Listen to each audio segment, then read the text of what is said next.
আসসালামু আলাইকুম। আমাদের শিক্ষা নিয়ে ভিডিওতে দেখেন, মালিক পক্ষ যদি চাইতো প্রথম থেকে যদি বড় কমেন্ট লাগাবে, যে Z+ কমেন্ট লাগাবে বললে আমাদের আর অফসাইটটা কাবা লাগতো না। তো যাই হোক, আমরা একটু সেটে একটা শর্ট অফসাইট খাওয়াই দিলাম।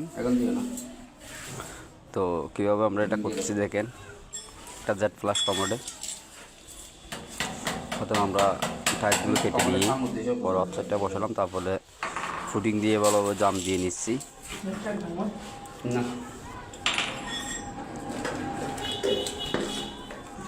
তো ফুটিং সব জায়গায় দিয়ে দিচ্ছে যেন না পানির লিকেজ না করে। দেখেন পুরা টয়লেটে কাজটা শেষ, এখন কমেন্টটা বসে দিলে শেষ হয়ে যাবে।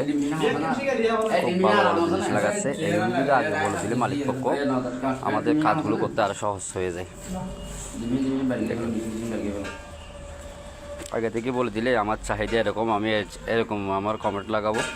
উনি প্রথমে বলছিল স্বাভাবিক কমেন্ট লাগাবে, পরে যখন কাজ করতে এসে উনি Z+ একটি হাই কমেন্ট নিয়ে আসলো, অত্যাধুনিক। তো যাদের এভাবে হয়ে থাকে আপনারা চাইলে পদ্ধতিটা ব্যবহার করতে পারেন। আর আমাদের পদ্ধতিটা ব্যবহার করাটা কেমন হয়েছে অবশ্যই আপনারা কমেন্টের মাধ্যমে বলবেন। আর যদি কোনো কিছু ভুল হয়ে থাকলেই বলবেন, কারণ আমরা সবসময় আপনাদের উপর শিক্ষাটা নেওয়ার চেষ্টা করি।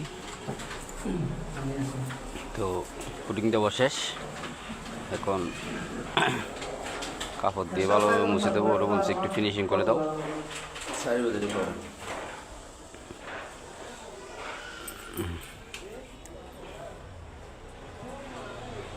একটা লবার আছে, লবারটা লাগাই দিলাম যাতে পানি লিকেজ না করে।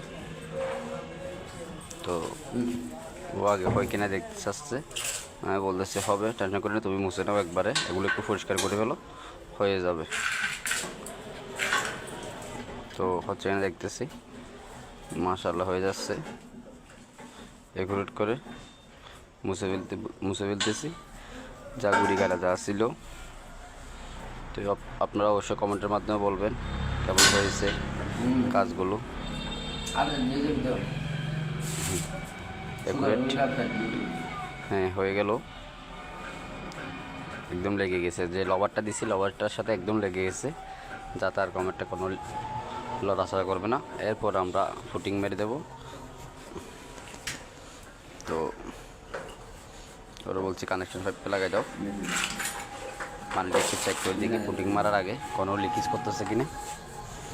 তো পাশে বেসিনে একটি কানেকশন পাইপ লাগানো বাকি ছিল, ওটাই লাগাই দিলাম। তো অবশ্যই প্রথমে কানেকশন পাইপ লাগাই দেওয়ার আগে অ্যাঙ্গেল ভালো একটু ছেড়ে দেবেন, যাতে যে প্রথমে যে কাঁচড়াগুলো আসে এগুলো যাতে চলে যায়। তো প্রথমে আমরা তারপরে হাওয়া বের করে নিচ্ছি, যাতে পানি ফ্লাশ ট্যাঙ্কিতে করে ঢুকে। দেখেন বেসিনে পানি কম আসতেছে, এটা একটু পরিষ্কার করে দিলাম। দেখছেন কতগুলো ময়লা আসছে। এগুলো কিন্তু কিছুদিন পরপর হয়ে থাকে। যাদের বাসা বাড়ি আছে, যদি পানি কম আসে আপনারা এই পদ্ধতিটা বের করতে মাথার টুকটা খুলে ফেলবেন, খুলে আবার পরিষ্কার করে একুরগুলো লাগাই দেবেন। আপনার আর মিস্ত্রি টাকা লাগবে না, পানিটা একুরেট পড়বে। তো একটু বেসিনটা দিয়ে দিচ্ছি যাতে দেখতে সুন্দর লাগে। তো আমাদের যদি কেমন হয়েছে অবশ্যই আপনারা কমেন্টের মাধ্যমে বলবেন। যদি কোনো কিছু ভুল হয়ে থাকে অবশ্যই বলবেন।